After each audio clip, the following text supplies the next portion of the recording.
ಈಗ ರಾಜ್ಯದಲ್ಲಿ ಒಂದ್ ಕಡೆ ಬರಗಾಲ, ಮಳೆ ಕೊರತೆ ಇದೆ, ಮತ್ತೊಂದ್ ಕಡೆ ಒಳ್ಳೆ ಮಳೆನೂ ಆಗ್ತಾ ಇರತಕ್ಕಂಥ ಪ್ರದೇಶವೂ ಇದೆ. ಇದೆರಡೂ ಬಿಟ್ಟು ಮೋಡ ಬಿತ್ತನೆ ಬೇರೆ ನಡೀತಾ ಇದೆ.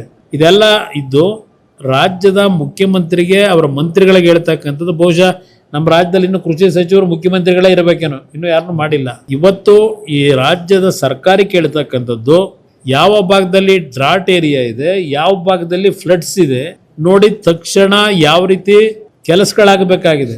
ಆ ರೈತರ ಮತ್ತು ಗ್ರಾಮೀಣ ಪ್ರದೇಶ ಜನರ ಬದುಕಿನ ಒಂದು ಸಮಸ್ಯೆಗಳೇನಿದೆ ಬಗೆಹರಿಸ್ತಕ್ಕಂಥದ್ದಕ್ಕೆ ಗಮನ ಕೂಡ ಸೂಕ್ತ. ಇವರು ಪಾಪ ಈಗೇನೋ ಹೊರಟಿದ್ದಾರೆ, ಬೀದರ್ಗೆ ಹೋದರು, ಅನುಭವ ಮಂಟಪದ ದರ್ಶನ ಮಾಡ್ಕೊಂಡು ಬಂದಿದ್ದಾರೆ.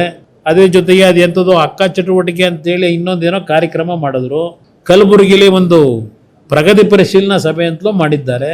ಆ ಪ್ರಗತಿ ಪರಿಶೀಲನಾ ಸಭೆಯಲ್ಲಿ ಅದೇನೋ 5,500 ಕೋಟಿನೋ 15,000 ಕೋಟಿನೋ ಗೊತ್ತಿಲ್ಲಪ್ಪ, ಅದೇನೋ ಹೇಳ್ಕೊಂಡೇ ಬಂದವ್ರೆ ಸಿದ್ದರಾಮಯ್ಯರ ಕಾಲದಿಂದ.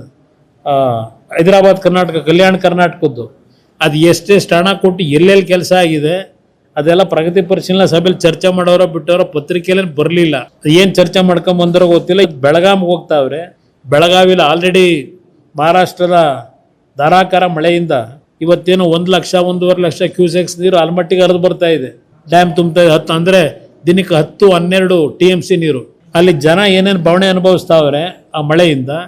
ಇನ್ನೊಂದು ಕಡೆ ಮಳೆ ಆಗದೆ ಜನಗಳ ಬರಗಾಲದ ಪರಿಸ್ಥಿತಿ ಏನಿದೆ, ಆ ಮನೆ ಬಿದ್ದವರು, ಬೆಳೆ ಹಾನಿ ಆದವ್ರದ್ದು ಅವ್ರಿಗೇನು ಸಂದೇಶ ಕೊಡಬೇಕು ಅದೆಲ್ಲ ಕೊಟ್ಟು ಬರೋ ಸೂಕ್ತ ಅಂತ ನಾನು ಅವರಿಗೆ ಸ್ವಲ್ಪ ಒತ್ತಾಯ ಮಾಡ್ತೀನಿ ನಿಮ್ಮ ಮುಖಾಂತರ. ಕರುನಾಡು ಟೈಮ್ಸ್ ಚಾನೆಲ್ನಲ್ಲಿ ಸುದ್ದಿ ಮತ್ತು ಜಾಹೀರಾತು ನೀಡಲು ಈ ನಂಬರ್ಗೆ ಕರೆ ಮಾಡಿ.